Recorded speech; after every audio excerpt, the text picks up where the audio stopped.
I think about what it would mean for us to all give ourselves in total praise.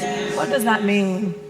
Give ourselves in total praise. I know that it looks different for different people, for sure, because God's children are diverse, and our experiences are diverse, and our manifestations of the glory of God in our lives are diverse.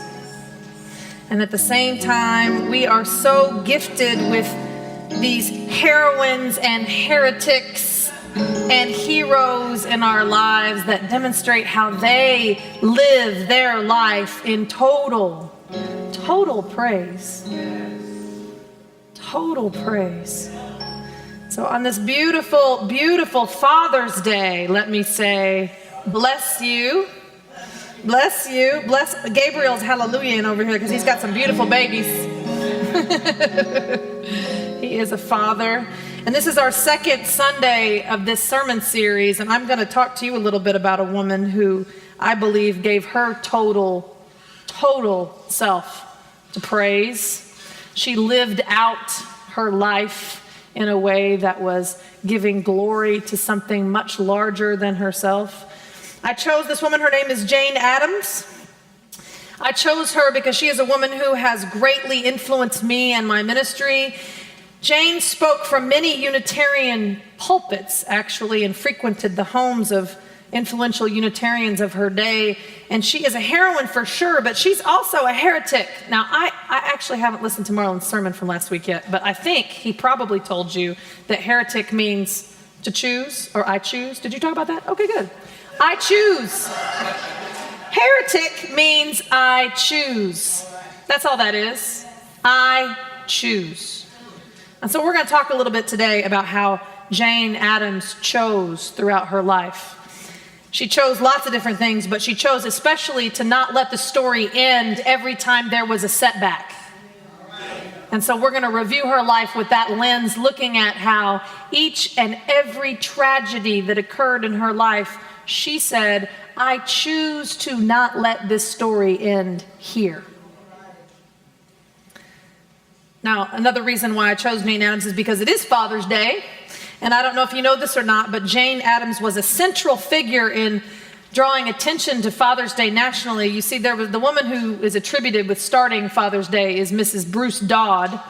And she successfully launched Father's Day in Washington State, but that was back in the day when I think there were 15 people living in Washington. No, that's not true. There were a lot more people than that. But it was sparsely populated.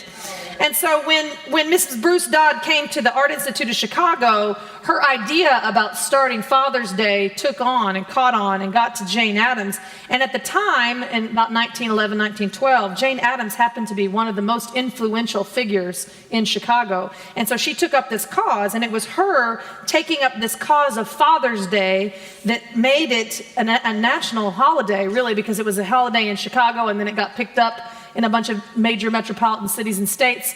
And so it's really Jane Addams that we have to thank for this honoring of Father's Day. And so I chose her today, yes, so that we can remember her this day as we also look at her as a heroine.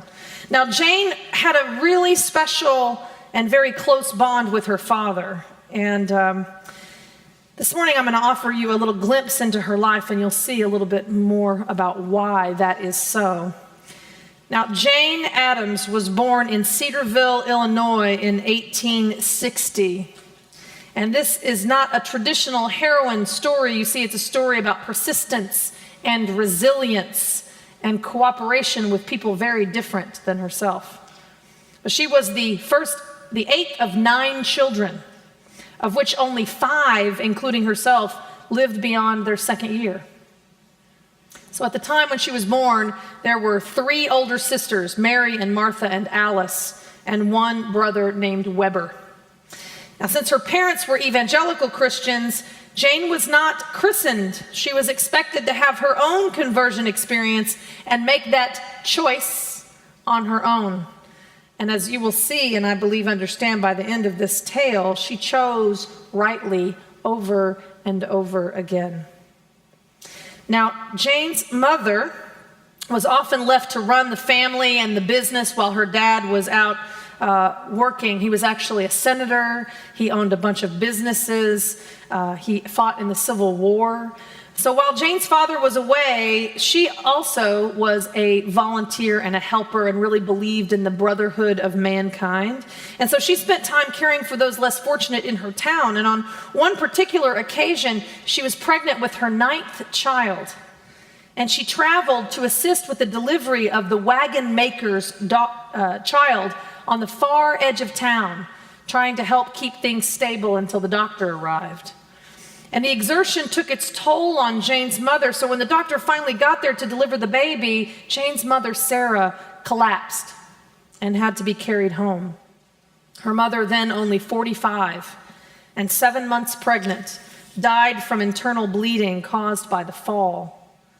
And the baby that she was carrying died as well. But Jane's mother's legacy of duty to one's neighbor would not be lost on Jane. And so it was Jane's father who raised that family, and she idolized her father. When she was just 4 years old, Jane contracted tuberculosis, which caused a curvature in her spine and gave her lifelong health problems. And this made it very complicated as a child for her to play with the other children. She couldn't run as well, and she had a little bit of a limp.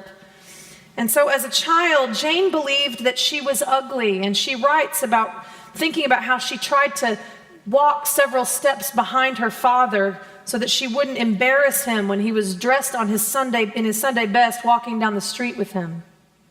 Just imagine that kind of feeling like you're not good enough to walk with your own father down the street.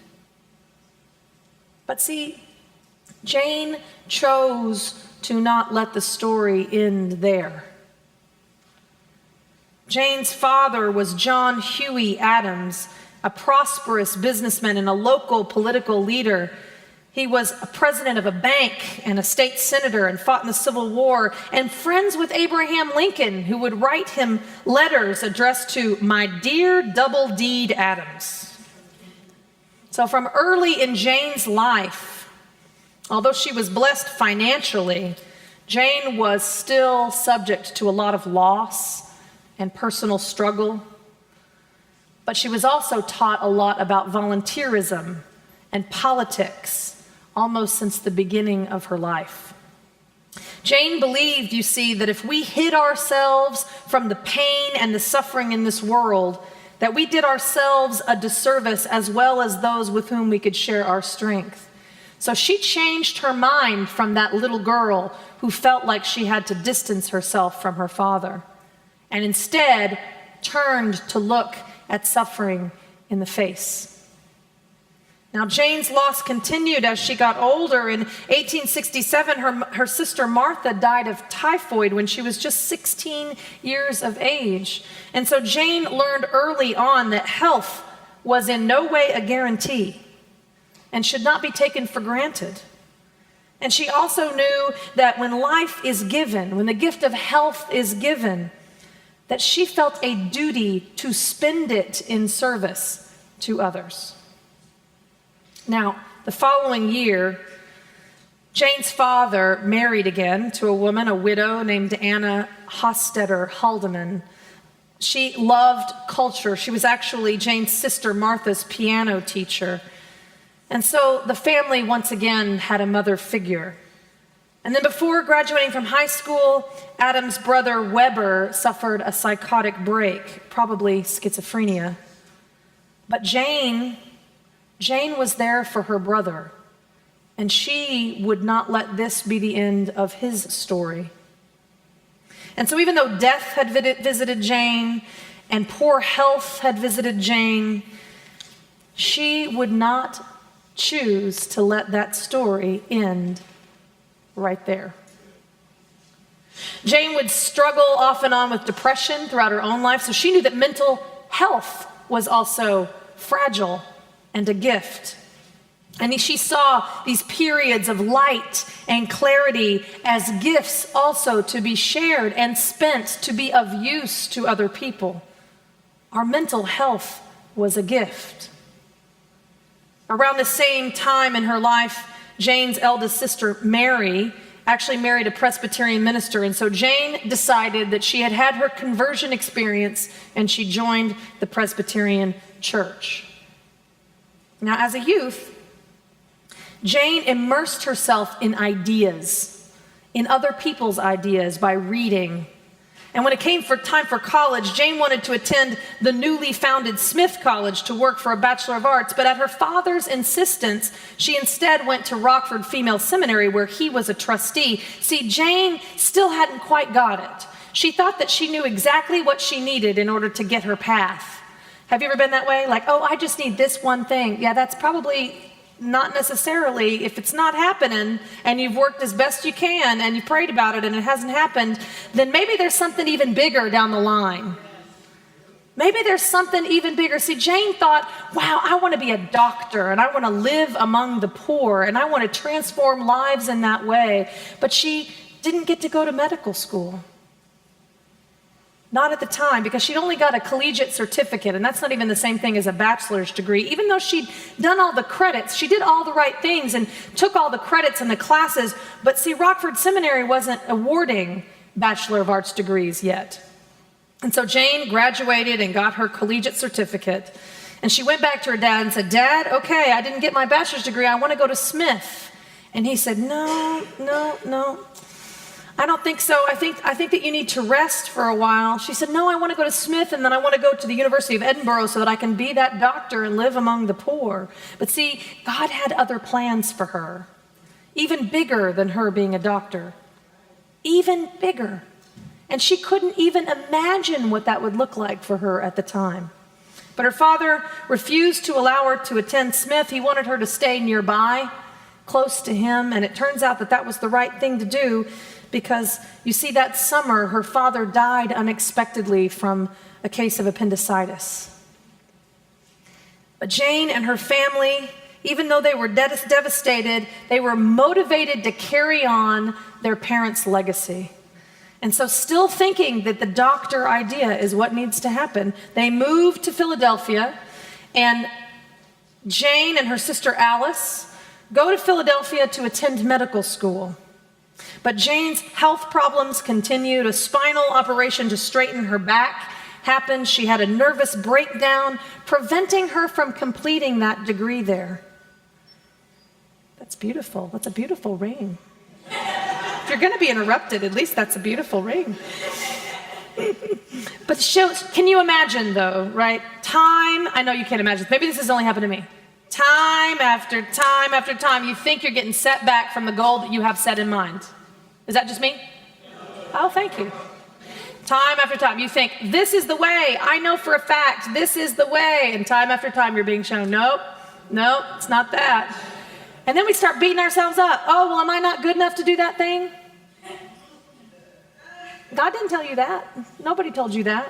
That's something that's made up in here we've got to let go of, right?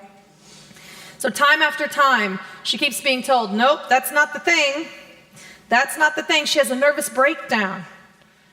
They move back to Illinois, and she is still filled with this persistence of a calling that maybe she just has decided she can't name. Maybe it's not a doctor. Maybe it's something else, but she sank into a depression, unsure of her future, not sure what to do about how to live the life she wanted to live. See, the thing is that women at the time of Jane Addams were given a choice.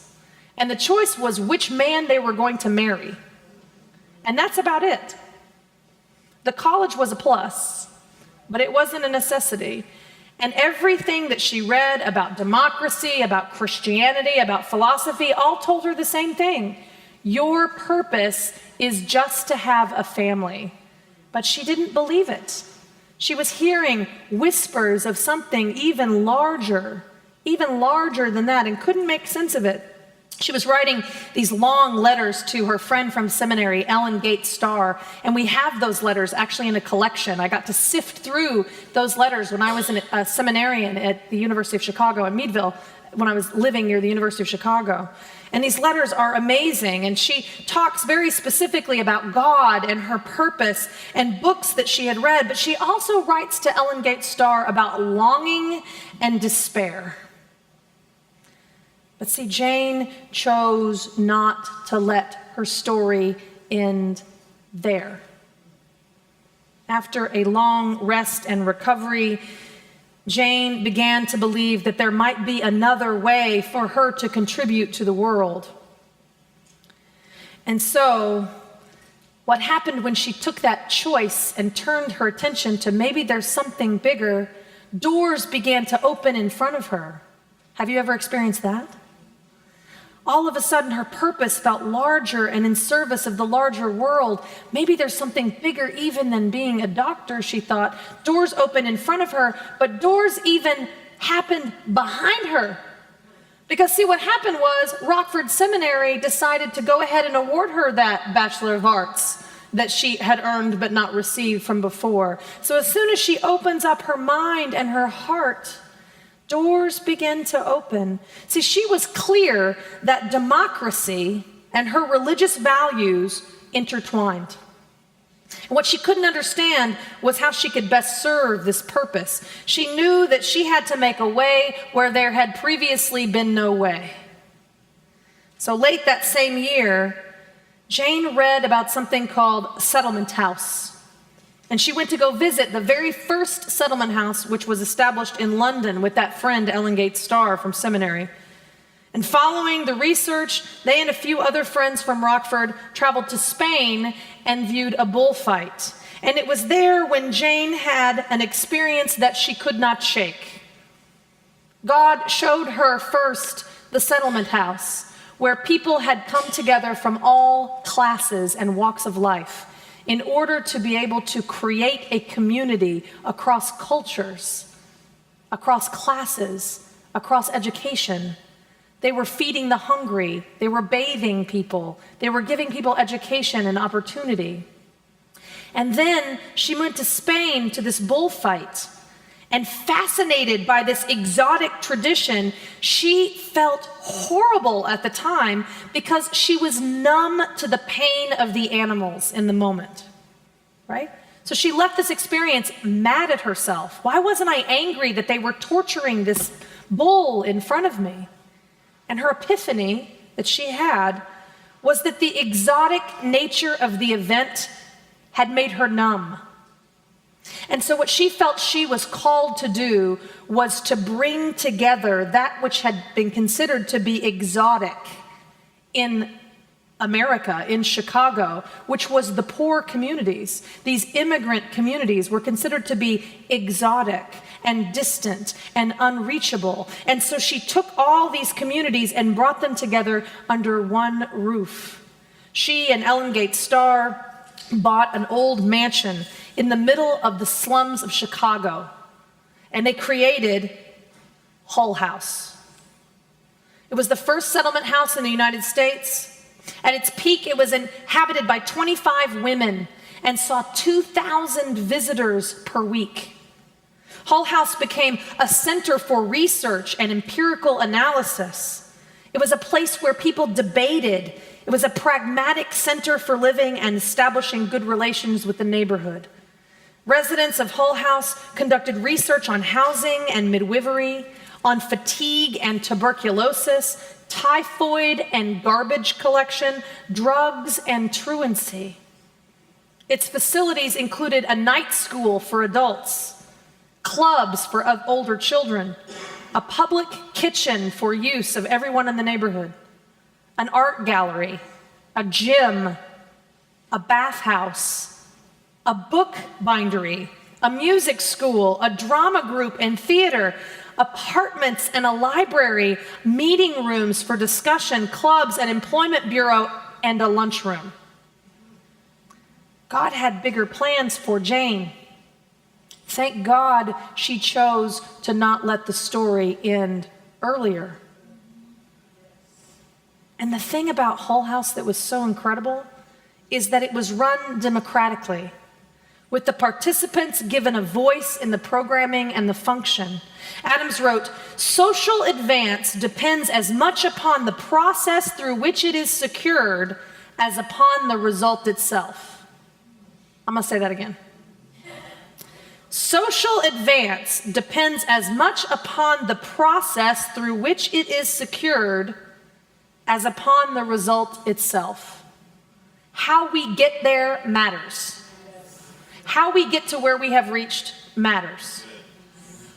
And so in addition to making all these social services and cultural events for this immigrant population and for the neighborhood, Hull House created an opportunity for people to become engaged in their lives, to choose, essentially, to affect their lives. Now, eventually, Hull House became a 13-building settlement complex, which included a playground and a summer camp. You see, it was created independently through the synergy of all of those people coming together, that idea of where two or more are gathered, there I will be. And so she inspired others to choose differently, to choose a path with God's help to help themselves and to help the world. Jane Addams had a vision of a culturally diverse community that would better that neighborhood, and by bettering that neighborhood, better the city and better the nation.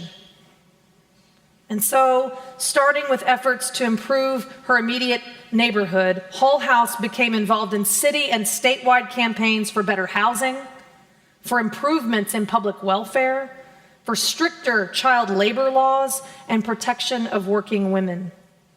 Eventually, Jane Addams became one of the most respected and well-recognized individuals in the nation. And she played a key role in numerous progressive campaigns, including serving as a founding figure in the National Association for the Advancement of Colored People, at a time when very few folks, Caucasian folks, would step up and do that work. Active democratic social progress was so essential to Addams that she didn't want to alienate anyone out of the conversation. Maximum amount of diversity was the most important thing to her. In 1912, she helped to start the New Progressive Party and supported the presidential campaign of Theodore Roosevelt. Starr and Addams developed 3 primary ethical principles for their settlements: to teach by example, to practice cooperation, and to practice social democracy, democratic social relations across class lines. Isn't that amazing? Now, the thing is that also was not the end of the story. You see, it was at Hull House where Jane met the love of her life, who did not come in a package that she expected. See, at Hull House, Jane met Mary Rosé Smith, her lifelong companion until her death in 1933. Jane wrote a poem about her first time meeting Mary when she came to teach school, about how God shone a light on her and illuminated her heart for her to see.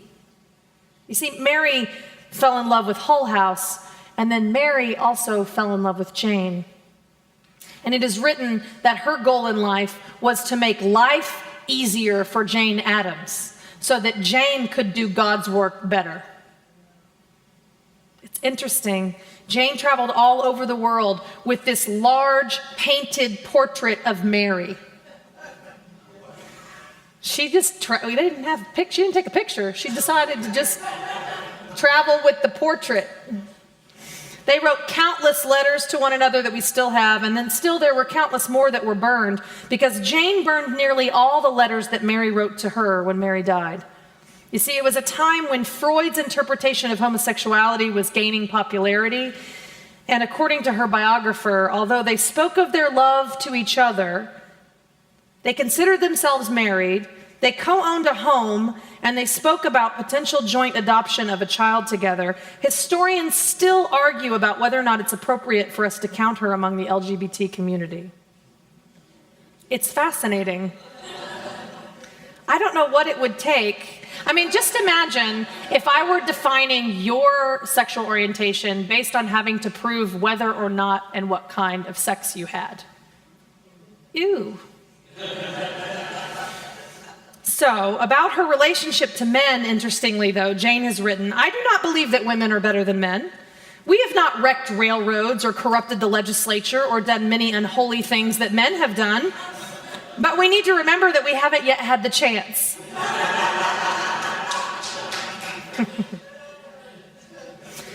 Although Jane regularly attended a Unitarian church, an ethical society in Chicago. She was appointed their interim lecturer at one point. She also established a close relationship with the interfaith community, especially the Jewish community. But it was said that she would not speak of parties that would divide. She would not speak in company about God or Jesus because she believed in living her life in a way that demonstrated her values to the world. Let you decide my ethics by my actions. Imagine if all we had to know about you were your actions. What actions might you need to take, even this week, that would help me know more about what you believe about God and the world? How would that look? How might you treat the people in your neighborhood differently? And so, interestingly, one of her most famous quotes was, "Action indeed is the sole medium of the expression of ethics." Action alone. You don't have ethics by talking about them. You don't know if you will steal bread for your family until you have to and make that choice, right? So ethics are about our action, not our words. So Jane practiced and lived her values, and she would not be labeled. But she chose over and over again to not let the story end there. And so the story does not even end with Hull House. In 1912, Jane Addams became the first woman to second a presidential nomination. Theodore Roosevelt was running on a platform calling for the abolition of child labor. He called for an 8-hour, 6-day work week for adults, housing reform, and the vote for women. As Jane put it, he was running on all the things I'd been fighting for more than a decade. She was at that time probably the most revered woman in the world. She had founded a juvenile court and had turned her attention to national and global issues in her books. She had 12 books that she published and over 500 magazine articles. And she began to touch people all over the world. So Jane went on the campaign trail with Roosevelt, and then again she went on a trail for women's suffrage. She became the president of the National American Women's Suffrage Association. But something happened when the war broke out in Europe in 1914 that took Jane in a different direction. Jane's popularity ended abruptly after war had broken out, and she was elected chairman of the Women's Peace Party, an international group of women against the war. After a meeting of that organization abroad, she toured battlefields and bombed out villages. And upon her return, speaking to a large audience at Carnegie Hall, Jane made an offhand comment about soldiers in every country needing stimulants, including liquor and dope, before they could face combat. The paper the next day headlined, "Troops drink crazed, says Miss Addams." It was an attack on the bravery and courage of the American soldier at a time when the country needed a sacred story that unites us during war. So she was vilified in the press. A few years later, during the Red Scare, Addams was named by the FBI as the most dangerous woman in America. But the story does not end there. As the country continued to change, feminism began to change, and feminism became no longer about an act of duty and extending a woman's caretaking from the home into the world. It became more about personal freedom as we saw flappers come into fashion. It became about personal freedom and personal expression. And so in 1922, Mary and Jane took some time off and traveled the world. Both women had suffered from breast cancer.